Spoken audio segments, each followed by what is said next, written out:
HSBC bank বাংলাদেশের বিরুদ্ধে প্রতারণার অভিযোগ তুলেছে প্রতিষ্ঠানটির চাকরিচ্যুত কর্মীরা।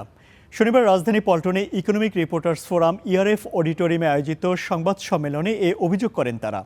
তাদের অভিযোগ, শ্রম আইন লঙ্ঘনের পাশাপাশি কর্পোরেট জালিয়াতির নজির স্থাপন করেছে এইচএসবিসি বাংলাদেশ। কেন্দ্রীয় ব্যাংকের কাছে কর্মীদের ছাঁটাই উল্লেখ করলেও বাস্তবে 257 জন কর্মকর্তাকে চাকরিচ্যুত করা হয়েছে। মূলত শ্রম আইন অনুযায়ী কর্মীদের প্রকৃত পাওনা থেকে বঞ্চিত করতে দ্বিচারিতার আশ্রয় নিয়েছে ব্যাংকটি।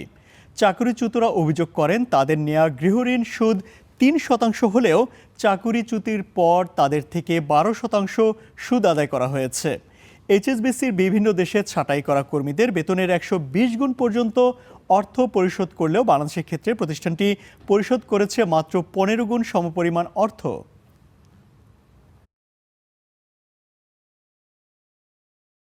এইচএসবিসি বাংলাদেশ আদালতকে জানিয়েছে, কেন্দ্রীয় ব্যাংকের দেওয়া শাখা বন্ধের শর্তগুলো বাধ্যতামূলক নয়।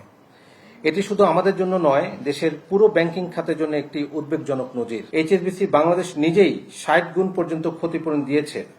পূর্ণ উইন্ড ডাউনে অন্য দেশগুলোতে 120 গুণ পর্যন্ত নজির আছে, অথচ বাংলাদেশে তারা দিয়েছে সর্বোচ্চ 15 গুণ।